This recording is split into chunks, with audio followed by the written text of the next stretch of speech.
Cek. A'udzubillahi minasyaitonirrajim. Bismillahirrahmanirrahim. Assalamualaikum warahmatullahi wabarakatuh.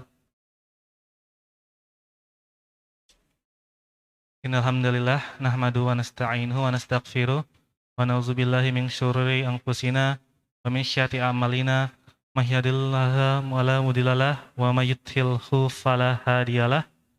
Asyhadu an la ilaha illallah wahdahu la syarikalah wa asyhadu anna Muhammadan abduhu wa rasuluhu la nabiyya ba'da. Amma ba'du. Alhamdulillahirabbil alamin. Pertama-tama dan yang paling utama, marilah sama-sama kita panjatkan puja dan puji syukur kita pada hadirat Allah Subhanahu wa taala yang telah banyak sekali memberikan nikmat kepada kita, nikmat iman, nikmat Islam, serta nikmat sehat walafiat, sehingga kita bisa hadir pada sholat subuh tadi dan insyaallah mengikuti kajian pagi pada hari Ahad pekan keempat ini. Insyaallah kita sama-sama meluruskan niat dan mengharapkan ridho Allah Subhanahu wa taala. Salat dan salam juga tak lupa kita aturkan, kita curahkan kepada suri teladan kita, Nabi Allah, Nabi besar Muhammad sallallahu alaihi wasallam beserta para keluarganya, para sahabatnya, dan semoga kita termasuk umatnya yang istiqomah hingga yaumil akhir. Amin ya rabbal alamin. Untuk hari Ahad pekan keempat ini, insyaallah akan ada kajian pagi yang akan dibawakan oleh Ustadz Faisal Uba LC. Alhamdulillah beliau sudah hadir di tengah-tengah kita. Marilah sama-sama kita meluruskan niat kita untuk sama-sama thalabul ilmi. Semoga apa yang kita dengar pada hari ini, apa yang kita kaji hari ini bisa kita peroleh manfaatnya dan bisa mendapatkan keberkahan dari Allah Subhanahu wa taala. Kepada Ustadz Faisal Uba LC, tafadhol, dipersilakan.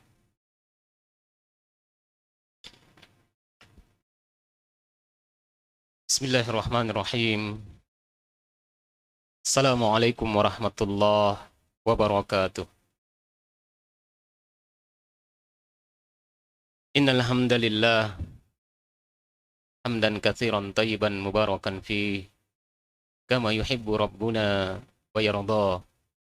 Asyhadu an la ilaha illallah wahdahu la syarikalah wa asyhadu anna Muhammadan abduhu wa rasuluh. Sallallahu alaihi wa ala alihi wa ashabihi wa man sara ala nahjih wa tamassaka bi sunnatihi ila yaumiddin wa sallama tasliman katsira, amma ba'du. Ayyuhal hadirin wal hadirat, bapak-bapak, ibu-ibu kaum muslimin dan muslimat, jamaah salat subuh yang semoga senantiasa dirahmati dan diberkahi oleh Allah Tabaraka wa Ta'ala. Alhamdulillah, kita bersyukur kepada Allah Subhanahu wa Ta'ala pada pagi hari ini. Allah masih melimpahkan berbagai macam nikmatnya kepada kita, sehingga dengan nikmat-nikmat tersebut kita bisa berkumpul di tempat ini dalam rangka melaksanakan salah satu kewajiban kita sebagai seorang muslim dan muslimah, yaitu kewajiban melaksanakan sholat subuh berjamaah dan juga kewajiban menuntut ilmu agama. Salawat dan salam semoga Allah limpahkan kepada junjungan kita, Nabi kita yang mulia Muhammad sallallahu alaihi wasallam. Tayyib, pada pagi hari ini kita akan berusaha berbicara tentang apa yang diwasiatkan oleh Rasulullah sallallahu alaihi wasallam kepada sahabat yang mulia Abdullah bin Abbas. Abdullah bin Abbas selain sahabat, beliau juga merupakan sepupu Nabi sallallahu alaihi wasallam, karena beliau merupakan anak dari paman Nabi yang bernama Abbas bin Abdul Muttalib. Selisih usia antara Rasulullah sallallahu alaihi wasallam dengan Abdullah bin Abbas ini kurang lebih 50 tahun. 50 tahun. Karena ketika Rasulullah sallallahu alaihi wasallam meninggal dunia di usia 63 tahun, Abdullah bin Abbas baru berusia 13 tahun. Jadi Abdullah bin Abbas ini termasuk sigharus sahabah. Sigharus sahabah, sahabat kecil. Jadi sahabat Nabi itu ada yang disebut dengan kibarus sahabah, sahabat besar yang usianya tidak jauh dengan Nabi sallallahu alaihi wasallam seperti Abu Bakar, Utsman, Umar dan lain sebagainya. Dan ada yang disebut dengan sigharus sahabah, sahabat kecil.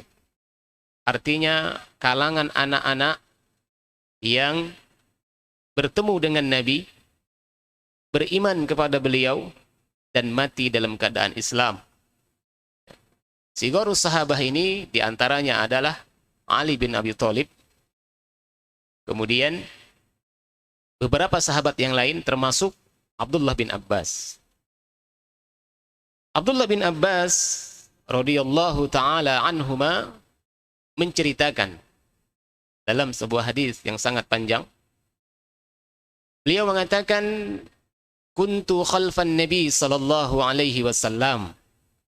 Satu hari, kata Abdullah bin Abbas, aku pernah dibonceng oleh Rasulullah sallallahu alaihi wasallam. Hari itu kendaraan yang menjadi transportasi bagi orang-orang Arab adalah unta, keledai, atau kuda. Tidak disebutkan di sini Abdullah bin Abbas dibonceng dengan apa? Apakah dengan unta, ya, atau kuda? Tetapi saat itu kata para ulama, usia beliau kurang lebih 7 atau 8 tahun. Artinya berkendara atau menunggangi hewan tunggangan 2 orang, apalagi kalau yang dibonceng itu adalah anak kecil, maka ini tidak membebani hewan tunggangan tersebut. Nah, beliau mengatakan, satu hari aku pernah dibonceng oleh Rasulullah sallallahu alaihi wasallam. Faqala li, kemudian Rasulullah sallallahu alaihi wasallam berkata kepadaku, "Ya gulam, inni uallimuka kalimat." Wahai gulam, gulam ini panggilan sayang bagi anak kecil, bagi orang-orang Arab. Beliau mengatakan, "Ya gulam, wahai gulam, anak kecil, inni uallimuka kalimat." Sungguh aku ingin mengajarkan engkau beberapa kalimat. Rasulullah ingin berwasiat kepada Abdullah bin Abbas, anak kecil yang masih berusia 7 atau 8 tahun. Apa kata beliau? Ihfazillah yahfazka. Ihfazillah tajidhu tujahak. Ija sa'alta fas'alillah. Wa ija sta'anta fasta'in billah.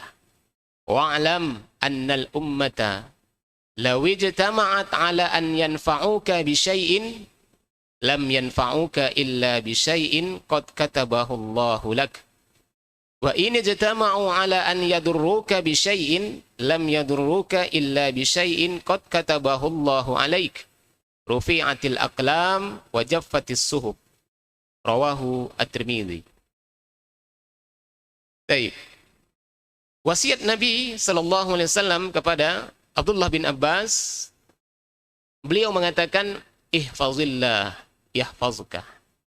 Jagalah Allah, niscaya Allah akan menjagamu. Hadis ini kita butuh penjelasan dari para ulama. Kalau kita baca matannya dan terjemahannya, mungkin kita tidak paham. Bagaimana menjaga Allah Subhanahu wa Ta'ala? Apakah kita mampu menjaga Allah? Jawabannya tentu tidak. Sebaliknya justru kita yang butuh penjagaan dari Allah Subhanahu wa Ta'ala. Tapi di sini Rasulullah sallallahu alaihi wasallam mengatakan ihfazillah. jagalah Allah, maka Allah akan menjagamu. Para ulama menjelaskan hadis ini, yang dimaksud dengan menjaga Allah adalah menjaga batasan-batasan hukum Allah. Menjaga batasan-batasan hukum Allah. Kemudian para ulama merinci, di dalam menjaga batasan-batasan hukum Allah, minimal seseorang melakukan 3 perkara. Yang pertama, dia melakukan semua yang Allah Ta'ala perintahkan. Salat, puasa, membayar zakat, melaksanakan ibadah haji, berbakti kepada kedua orang tua, berbuat baik kepada tetangga, menghormati tamu. Ini perintah Allah Subhanahu wa Ta'ala. Maka seorang muslim harus mengerjakannya, mengerjakan semua yang Allah Ta'ala perintahkan. Kemudian yang kedua, seorang muslim harus meninggalkan semua yang Allah larang. Minum khamar, berjudi, berzina, membunuh, korupsi, khianat, bohong, dan seterusnya. Semua yang Allah Ta'ala larang harus dia tinggalkan. Dan yang ketiga, seorang muslim harus membenarkan semua yang Allah Ta'ala kabarkan. Allah Ta'ala mengabarkan melalui lisan Nabi-Nya sallallahu alaihi wasallam bahwa di akhirat kelak manusia akan dibangkitkan dari kuburnya dalam keadaan hufatan, uratan, ghurlan. Dibangkitkan dari kubur dalam keadaan tidak memakai alas kaki, tidak menutup aurat, dan belum dikhitan. Dikumpulkan di sebuah tempat yang bernama padang pasir, padang mahsyar, yang tidak ada lembah, tidak ada gunung, tidak ada pohon, tidak ada sungai, semuanya datar. Manusia dikumpulkan di tempat tersebut, kemudian matahari didekatkan dengan jarak 1 mil. Panas yang luar biasa. Sehingga manusia ketika itu dibanjiri oleh keringatnya. Ini berita gaib datang dari Allah Subhanahu wa Ta'ala melalui lisan Nabi-Nya Muhammad sallallahu alaihi wasallam. Seorang mukmin harus membenarkan dan meyakini kabar ini. Karena kabar ini datangnya dari Allah Subhanahu wa Ta'ala. Ini 3 perkara yang harus dilakukan oleh seorang muslim di dalam menjaga batasan-batasan hukum Allah.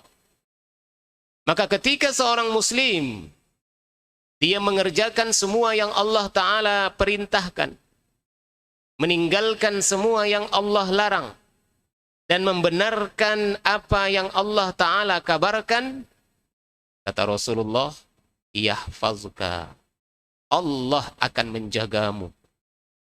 Allah akan menjaga kita. Penjagaan seperti apa yang akan Allah berikan kepada kita? Minimal penjagaan dalam 2 hal. Yang pertama, Allah akan menjaga urusan dunia kita. Urusan dunia kita. Harta kita akan dijaga oleh Allah. Kesehatan kita akan dijaga oleh Allah. Anak keturunan kita akan dijaga oleh Allah Subhanahu wa Ta'ala. Allah Ta'ala sebutkan di dalam surat Al-Kahfi, ayat terakhir, kata Allah Subhanahu wa Ta'ala, wa ammal jidaru fakana li ghulamaini yatimaini fil madinah wa kana tahtahu kanzul lahuma wa kana abuhuma salihah fa arada rabbuka ay yablugha ashuddahuma wa yastakhrija kanzahuma rahmatan min rabbik wa ma fa'altuhu an amri dzalika ta'wilu ma lam tasti' alaihi sabra. Ayat ini bercerita tentang dialog antara Nabi Musa alaihissalam dengan Nabi Khidir. Ketika Nabi Khidir membangun rumah yang sudah rubuh, maka diprotes oleh Nabi Musa alaihissalam. Nabi Musa bertanya, untuk apa dibangun kembali rumah yang sudah rubuh? Maka Nabi Khidir menjawab, wa ammal jidaru fakana li ghulamaini yatimaini fil Madinah. Adapun rumah atau dinding yang dibangun tersebut adalah kepunyaan 2 orang anak yatim di kota tersebut. Ya. Dinding yang dibangun oleh Nabi Khidir atau rumah yang dibangun oleh Nabi Khidir adalah kepunyaan 2 orang anak yatim. Wa kana tahtahu kanzul lahuma. Dan di bawah dinding itu ada harta yang disimpan oleh orang tuanya. Wa kana abuhuma salihah. Dan orang tua dari anak yatim itu adalah orang tua yang soleh. Ini poin kita. Ketika seorang ayah menjadi ayah yang soleh, seorang ibu menjadi ibu yang solehah, maka Allah akan jaga hartanya. Walaupun mereka telah meninggal dunia, walaupun orang tua ini sudah meninggal dunia, meninggalkan 2 orang anak yatim yang masih kecil, Allah yang menjaga hartanya dan juga menjaga anak keturunannya. Fa'arada rabbuka ayyablugha ashuddahuma wa yastakhrija kanzahuma. Kata Nabi Khidir, dan Tuhanmu menginginkan 2 orang anak yatim ini tumbuh dewasa, sehingga nanti setelah dewasa mereka bisa mengambil harta yang disimpan oleh orang tuanya. Rahmatan min rabbik, dan ini merupakan rahmat dari Tuhanmu. Lihat, ketika seorang ayah dan ibu menjadi hamba Allah yang soleh dan solehah, mereka meninggal dunia, Allah utus 2 orang nabinya untuk menyelamatkan harta anak yatim tersebut. Maka ini menjadi jawaban bagi kita. Sebagian kita hari ini yang khawatir, kalau saya meninggal dunia, siapa yang menjaga anak-anak saya? Sementara anak-anak saya masih kecil-kecil, butuh kasih sayang, butuh perhatian dari orang tuanya. Kalau nanti saya meninggal dunia, siapa yang melanjutkan usaha saya? Anak-anak saya masih kecil. Maka ini salah satu jawabannya. Kalau kita ingin Allah menjaga harta kita dan anak keturunan kita, maka solehkan diri kita mulai hari ini. Ini di antara penjagaan Allah untuk urusan dunia kita. Ya, di antara penjagaan Allah untuk urusan dunia kita. Kemudian, ketika kita menjaga batasan-batasan hukum Allah, melaksanakan apa yang Allah Ta'ala perintahkan, dan meninggalkan apa yang Allah larang, serta membenarkan apa yang Allah Ta'ala kabarkan, ya, boleh jadi Allah akan menjaga hari tua kita. Allah akan menjaga hari tua kita. Tentu kita tidak ingin hari tua kita menjadi hari-hari yang menyedihkan, hari-hari yang merepotkan orang lain. Bayangkan ketika kita tua misalkan, tidak mampu beraktivitas karena penyakit yang kita derita, sehingga semuanya butuh pelayanan. Ke kamar mandi harus ada yang menuntun, makan harus ada yang menyuapi, dan seterusnya. Tentu ini perkara yang tidak ingin menimpa diri kita.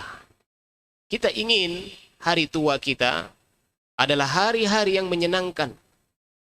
Badan tetap sehat, pikiran tetap jernih. Bisa beribadah kepada Allah Subhanahu wa taala kapan kita mau. Berangkat ke masjid tidak perlu diantar.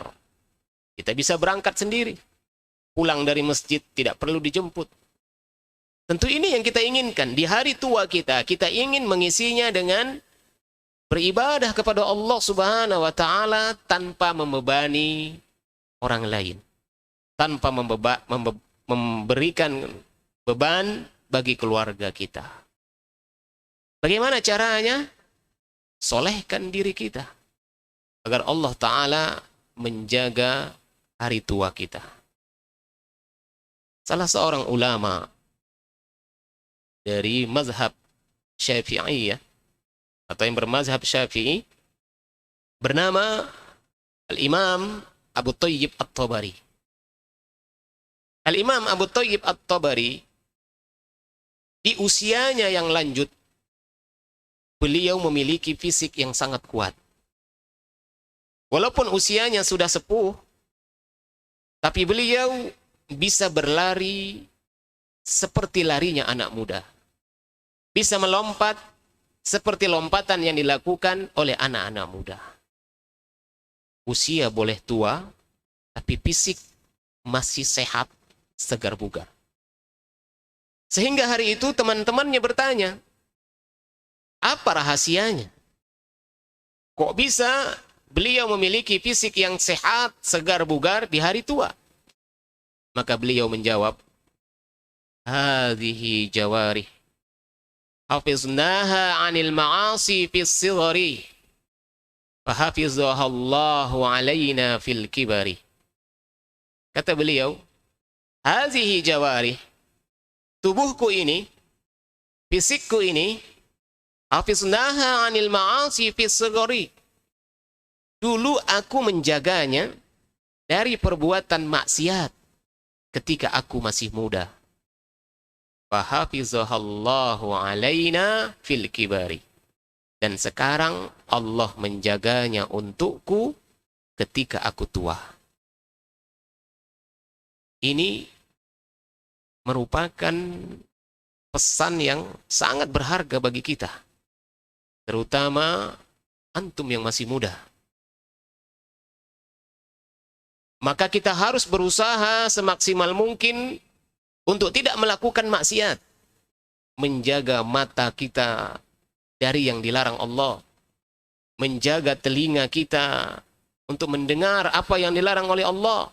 Menjaga lisan kita untuk tidak mengucapkan sesuatu yang dilarang oleh Allah. Menjaga tangan dan kaki kita untuk tidak melakukan apa yang dilarang oleh Allah Subhanahu wa taala. Ketika kita mampu melakukannya, maka insya Allah Ta'ala Allah akan menjaga fisik kita ini ketika kita tua. Tetapi bukan berarti kita boleh memvonis, mengatakan ketika ada orang yang mungkin stroke di usia 50 tahun, kita katakan, oh beliau itu banyak maksiat waktu muda. Makanya sekarang fisiknya lemah. Tidak mesti, ya. Tidak boleh kita memvonis atau mengklaim orang itu banyak maksiat ketika muda, makanya sekarang fisiknya lemah. Hanya Allah Subhanahu wa taala yang tahu.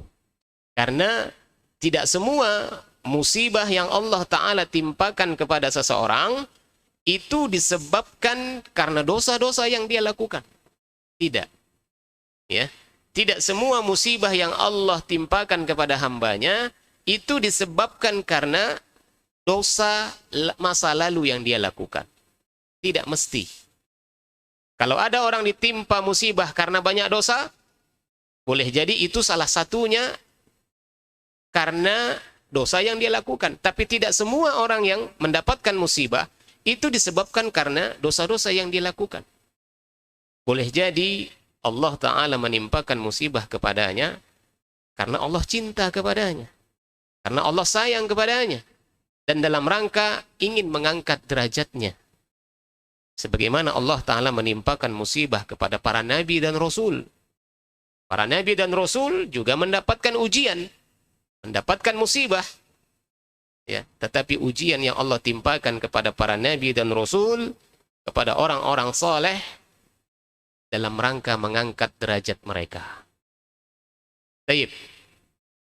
Nah, ini di antara penjagaan Allah Subhanahu wa taala untuk urusan dunia kita, ya.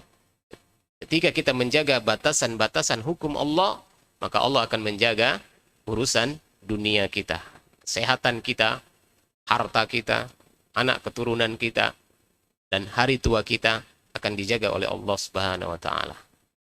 Penjagaan yang kedua adalah penjagaan urusan agama kita atau urusan akhirat kita. Dan inilah penjagaan yang sesungguhnya. Kita berharap ketika kita dikumpulkan di padang mahsyar dengan matahari yang didekatkan oleh Allah Subhanahu wa taala, maka di hari itu kita mengharapkan penjagaan dari Allah, penjagaan dari panasnya matahari. Ya. Kita berharap Allah menjaga kita dari panasnya matahari ketika orang-orang kepanasan, kehausan, kelaparan, dibanjiri oleh keringatnya, maka di hari itu kita mengharapkan naungan atau penjagaan dari Allah Subhanahu wa taala. Dan kita juga berharap ketika kita melewati sirat, Allah menjaga kaki kita dari tergelincir di sirat. Dan yang terpenting dari itu semua, kita berharap Allah menjaga kita dari jilatan api neraka. Nah, inilah di antara penjagaan Allah. Ketika seorang hamba menjaga batasan-batasan hukum Allah, maka Allah akan menjaga urusan dunia dan akhiratnya. Ini wasiat pertama dari Rasulullah Sallallahu Alaihi Wasallam kepada Abdullah bin Abbas. Ihfazillah yahfazka. Jagalah Allah, niscaya Allah akan menjagamu. Kemudian wasiat yang kedua, Rasulullah Sallallahu Alaihi Wasallam mengatakan, ihfazillah tajidhu tujahak. Jagalah Allah, niscaya Allah akan engkau dapatkan di hadapanmu. Apa maksud hadis ini? Ketika kita menjaga batasan-batasan hukum Allah, maka kita akan mendapati Allah di hadapan kita. Kata para ulama, ketika kita menjaga batasan-batasan hukum Allah, maka Allah akan buka pintu-pintu kebaikan untuk kita, dan Allah akan tutup pintu-pintu keburukan untuk kita. Ya. Pintu-pintu kebaikan. Terkadang kita sering mendapatkan pintu-pintu kebaikan. Sinyal dari Allah Subhanahu wa taala untuk kita agar kita melakukan kebaikan. Ya. Ketika kita ke kamar mandi, kita melihat ada keran yang menyala. Ini pintu kebaikan. Ya. Terkadang Allah menggerakkan hati kita untuk mematikan keran tersebut. Ya. Kalau kita melakukannya, berarti kita mengambil kesempatan dari pintu kebaikan yang Allah Ta'ala telah bukakan untuk kita.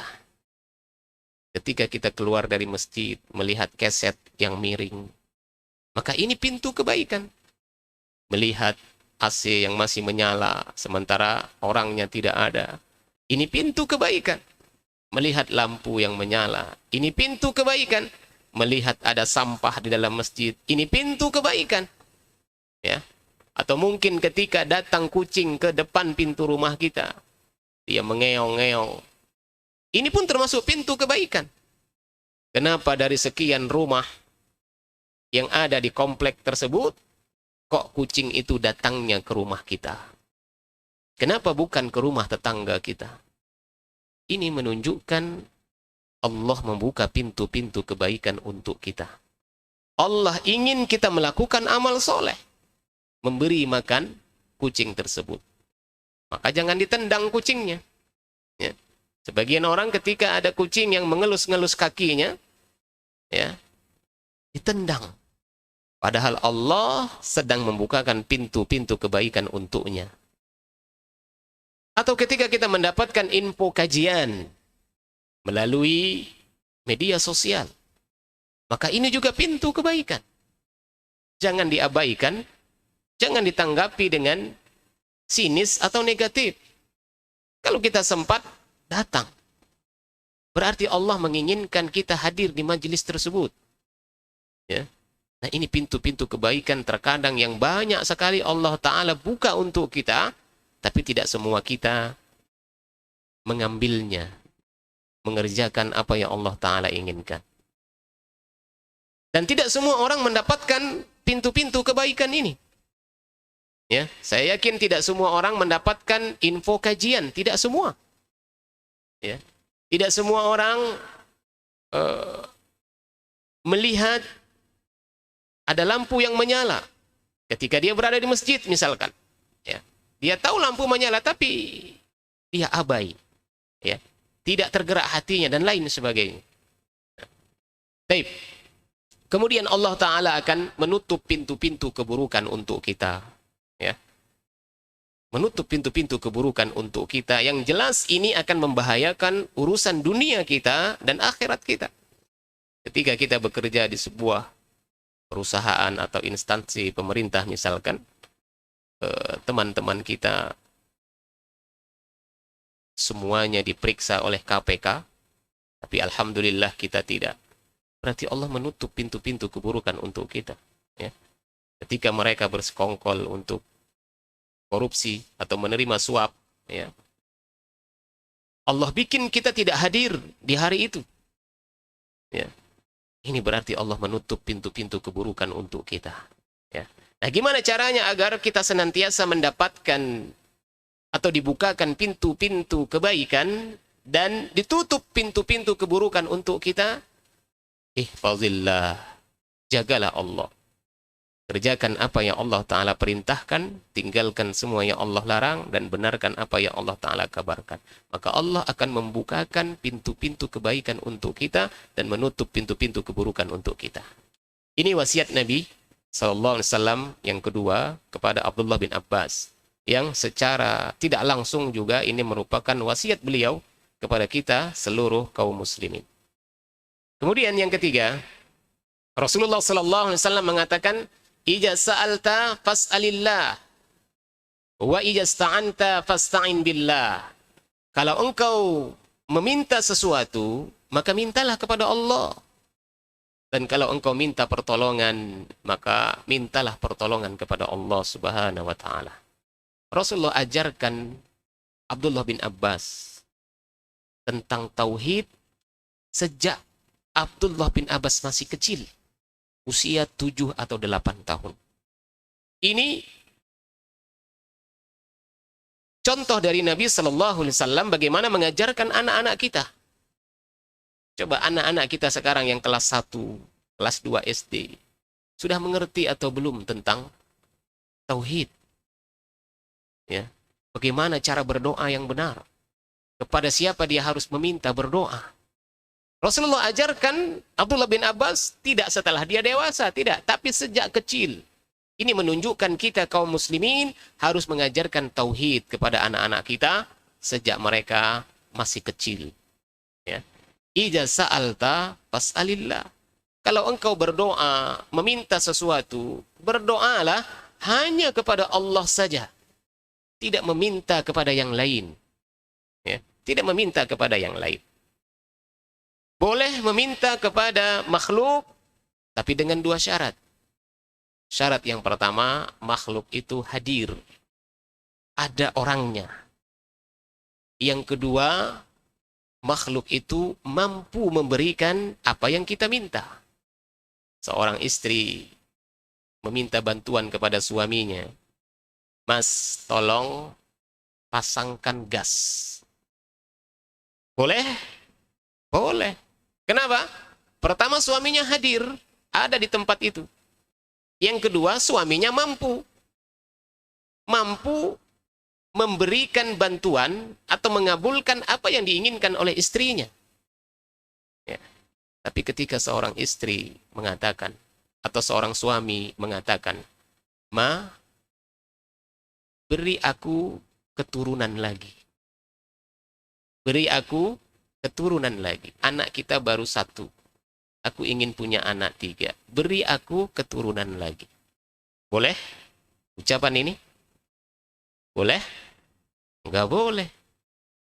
Kenapa enggak boleh? Karena istri tidak mampu memberikan keturunan. Siapa yang mampu memberikan keturunan kepada kita? Allah subhanahu wa ta'ala. Allah. Kenapa? Kalau wanita itu mampu memberikan keturunan, kenapa ada wanita yang tidak punya anak? Ya. Jangankan wanita biasa, istri para nabi. Ya. Nabi Ibrahim alaihissalam, istrinya berapa tahun, di usia berapa istrinya hamil? Ada yang mengatakan di usia 70 tahun. 80 tahun. Kenapa tidak di usia 25 tahun misalkan? Beberapa tahun setelah menikah. Ini menunjukkan wanita tidak mampu memberikan keturunan. Yang mampu memberikan keturunan hanyalah Allah subhanahu wa ta'ala. Wanita hanya hamil, melahirkan, dan menyusui. Adapun memberikan keturunan itu hak Allah subhanahu wa ta'ala. Dia mau memberikan atau tidak. Ya. Nggak boleh seorang suami mengatakan, "Ma, beri saya keturunan lagi." Kenapa? Walaupun hadir ada istrinya di situ, tetapi istrinya tidak mampu memberikan apa yang diminta oleh suaminya. Atau kita mengatakan, "Pak dokter, tolong sembuhkan istri saya. Tolong sembuhkan istri saya." Boleh?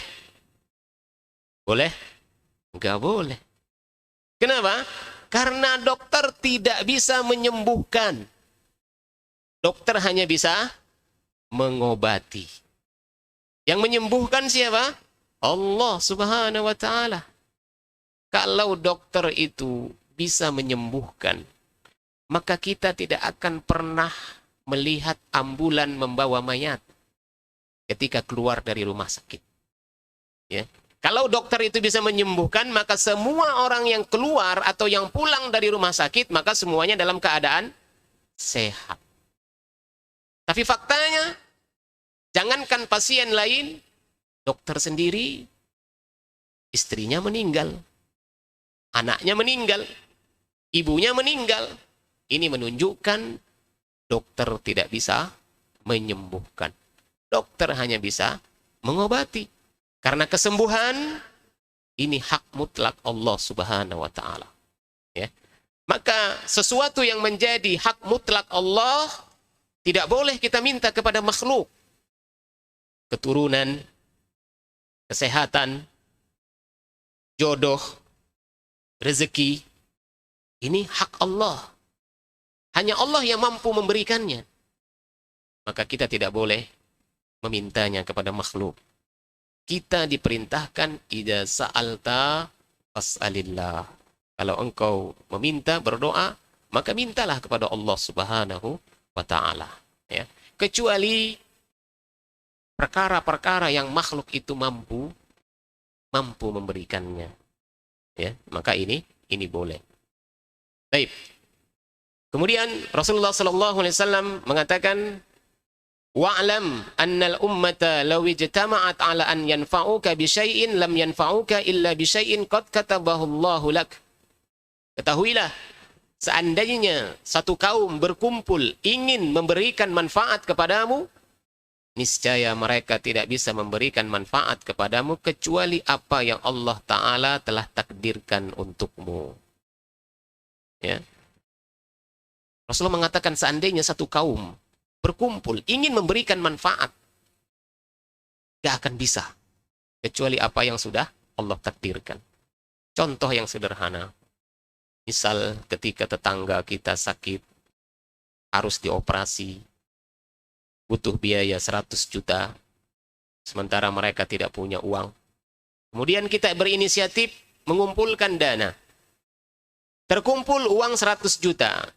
Tetangga kita akan dioperasi pada hari Senin jam 10 pagi misalkan. Jam 9 pagi di hari Senin uangnya kita antar. Agar tetangga kita ini bisa dioperasi pada jam 10.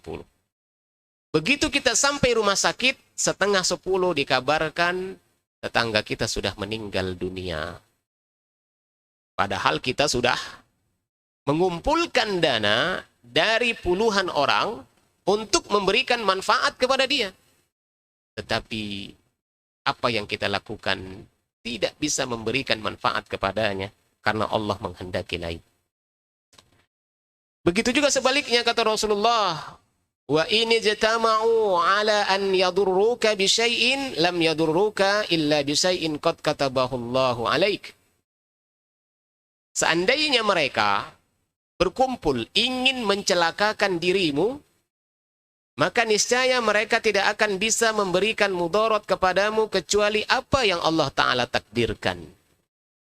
Sebaliknya, sekelompok orang ingin mencelakakan kita, membuat makar, membuat rencana untuk membunuh kita, dan lain sebagainya. Yakinlah apa yang mereka lakukan. Ingin memberikan mudarat kepada kita, tidak akan terjadi jika Allah Ta'ala tidak menghendaki. Ya, maka bagi kita yang melakukan bisnis, dagang, tidak perlu khawatir dengan saingan. Ya, waduh, saya punya saingan baru nih. Khawatir rezekinya hilang. Ya, khawatir rezekinya hilang atau berkurang. Maka itu tidak akan terjadi kecuali apa yang Allah Ta'ala takdirkan untuk kita. Kemudian Rasulullah mengatakan rufi'atil aqlam wa jaffatis suhuf. Pena-pena telah diangkat dan lembaran-lembaran telah mengering. Ya. Nah, ini diantara wasiat Nabi SAW kepada sahabat yang mulia Abdullah bin Abbas, yang berarti juga ini merupakan wasiat dari Rasulullah SAW untuk kita seluruh kaum muslimin agar bisa mengamalkannya. Ini saja mungkin yang dapat Anda sampaikan pada pertemuan yang singkat ini. Mudah-mudahan yang sedikit ini bermanfaat. Kalau ada yang benar, itu datangnya dari Allah Subhanahu wa Ta'ala. Kalau ada yang salah, itu dari saya dan dari syaitan. Dan kalau ada pertanyaan, saya persilahkan. Ya, alhamdulillahirrabbilalamin, jazakallah khair kepada Ustaz Faisal Uba yang sudah menyampaikan kajian ya tadi, wasiat Rasulullah SAW kepada Abdullah bin Abbas. Yang pertama tadi, jagalah Allah maka Allah akan menjagamu. Wasiat yang kedua, jagalah Allah niscaya kau dapati dia di hadapanmu. Wasiat yang ketiga, jika kau meminta sesuatu maka mintalah kepada Allah. Jika engkau memohon pertolongan maka mohonlah kepada Allah. Yang keempat, seandainya suatu kaum ingin memberikan suatu manfaat, tidak akan bisa kecuali Allah yang mengizinkan, atau sebaliknya. Jika suatu kaum ingin mencelakakan kita, maka tidak akan terjadi jika Allah tidak menghendaki. Pena-pena telah diangkat dan lembaran-lembaran telah kering. Masya Allah. Mungkin kita buka sesi pertanyaan. Silakan, boleh diangkat tangannya apabila ada pertanyaan tentang kajian tadi. Boleh mic-nya, tolong. Ada. Bentar.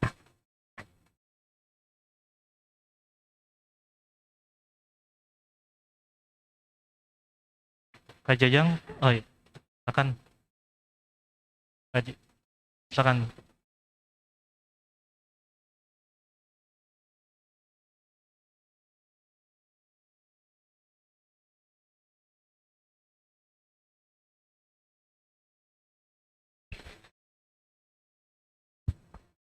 Assalamualaikum warahmatullahi wabarakatuh. Waalaikumsalam warahmatullahi wabarakatuh.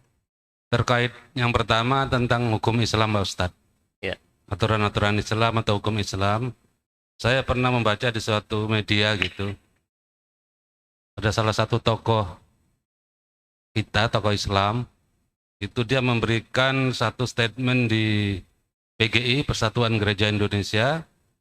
Dia menyatakan bahwa hukum-hukum Islam itu terinspirasi akibat adanya perang salib. Nah, dia katakan begitu di depan Dewan Wali Gereja Indonesia atau PGI ya itu. Kemudian yang kedua, Dakwah itu kan bisa dilaksanakan di mana saja Pak Ustadz ya. Tentunya tempat-tempat yang baik ya. Tapi ada tokoh-tokoh kita juga sekarang ini. Dulu rasanya belum pernah ada yang sangat hobi sekali melaksanakan dakwah di gereja-gereja. Nah, itu dari sisi kita sebagai orang muslim apakah diperbolehkan masuk aja ke gereja, itu satu. Yang kedua, memberikan dakwah di gereja, apakah itu diperkenankan? Mungkin itu aja Pak Ustadz. Terima kasih. Assalamualaikum warahmatullahi wabarakatuh. Taib. Hukum Islam terinspirasi dari perang salib. Tentu ini tidak benar. Hukum Islam berdasarkan Al-Quran dan hadis. Ya, hukum Islam berdasarkan Al-Quran yang Allah Ta'ala turunkan kepada Nabi kita yang mulia Muhammad Sallallahu Alaihi Wasallam. Dan turunnya hukum itu ya secara step by step, sedikit demi sedikit. Dan terkadang turunnya hukum itu sesuai dengan kejadian yang terjadi di tengah para sahabat. Ya. Sehingga Allah Ta'ala putuskan hukumnya. Ini halal atau haram. Ya. Jadi tidak benar kalau hukum Islam itu terinspirasi dari perang salib. Ya. Perang salib itu terjadi sesudah Rasulullah meninggal dunia atau ketika Rasulullah masih hidup. Sesudah Rasulullah meninggal dunia. Berarti hukum ini bukan dari Allah Subhanahu wa Ta'ala. Kalau dikatakan hukum Islam terinspirasi dari perang salib, ya. Karena Rasulullah sudah meninggal dunia, sudah tidak turun lagi wahyu. Jadi ini tidak benar. Ya. Hukum Islam berdasarkan Al-Qur'an dan hadis yang Allah Ta'ala turunkan kepada nabinya yang mulia Muhammad sallallahu alaihi wasallam. Kemudian bolehkah kita berdakwah di gereja? Kalau memang tujuannya benar-benar berdakwah, benar-benar berdakwah, ya, maka misal sebagian orang-orang Nasoro misalkan tertarik dengan Islam, kemudian mengundang salah seorang ulama untuk memberikan penjelasan kepada mereka tentang apa itu Islam. Mereka ingin memahami Islam dengan benar. Diundangnya di gereja misalkan. Kalau memang tujuannya seperti ini, ya, wallahu ta'alam, boleh. Ya. Boleh insyaallah ta'ala. Kalau memang tujuannya seperti ini. Tetapi kalau kita datang ke gereja dalam rangka memperlihatkan sikap, apa namanya, ya mungkin bahasa kitanya toleransi, menyaksikan mereka beribadah di sana, kita duduk di sana mendengarkan atau menyaksikan ibadah mereka, ya, tidak ada tujuan dakwah, ya, maka boleh jadi nanti kita akan terkena syubhat, tertarik dengan ajaran agama mereka, ya. Maka ini tidak boleh. Jadi dibolehkan kalau memang kasusnya seperti tadi. Diundang seorang ulama dalam rangka memberikan penjelasan tentang Islam yang sebenarnya kepada mereka, ya, maka ini boleh. Ya, adapun beribadah bersama mereka di tempat mereka, ya, maka ini haram hukumnya. Wallahu ta'ala a'lam. Silakan kalau masih ada.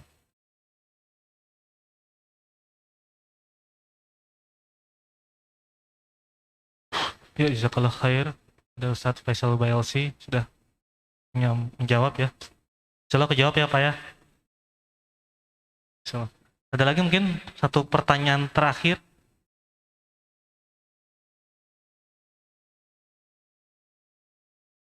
Belakang ya. Boleh Pak Jajang, tolong.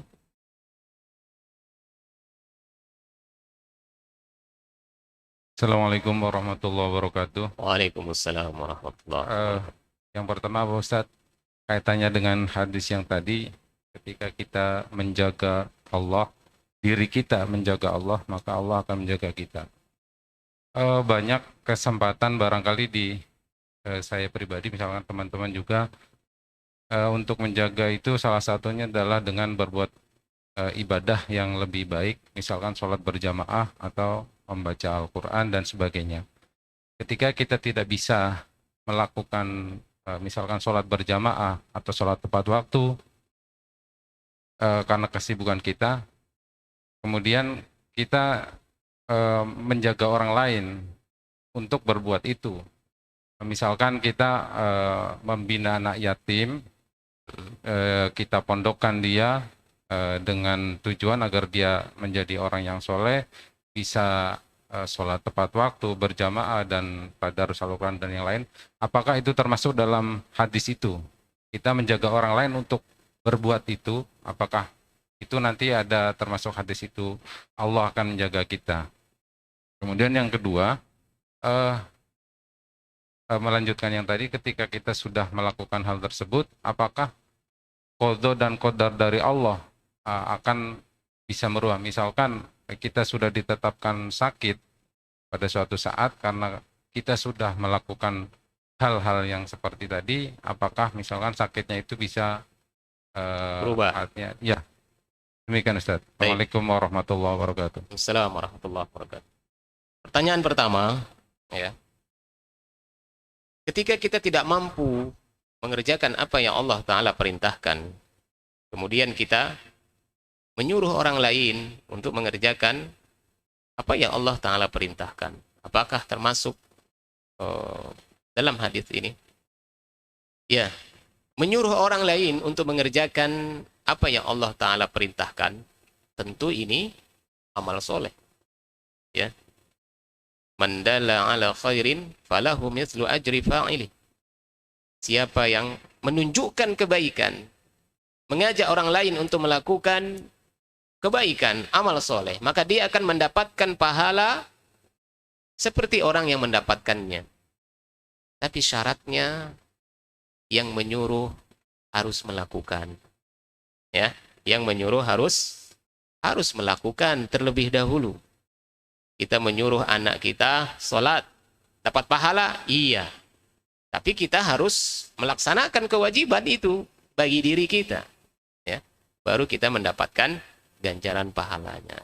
Ya, terutama ini perkara-perkara yang berkaitan dengan kewajiban. Ya, adapun perkara sunnah, misalkan bersodakoh atau puasa sunnah Senin dan Kamis, kita menghimbau anak-anak kita, istri kita untuk puasa sunnah Senin dan Kamis. Ya, tapi kita nggak bisa karena uzur. Ya, kita tidak bisa karena uzur, karena lagi safar misalkan, maka insya Allah kita tetap mendapatkan pahalanya. Ya, wallahu taala alam, itu yang bisa ana jawab. Mungkin kita cukupkan sampai di sini. Sekali lagi, yang benar datangnya dari Allah Subhanahu wa taala, yang salah itu dari saya dan dari syaitan. Subhanakallahumma wa bihamdika asyhadu an la ilaha illa anta astaghfiruka wa atubu ilaik. Wassalamualaikum warahmatullahi wabarakatuh.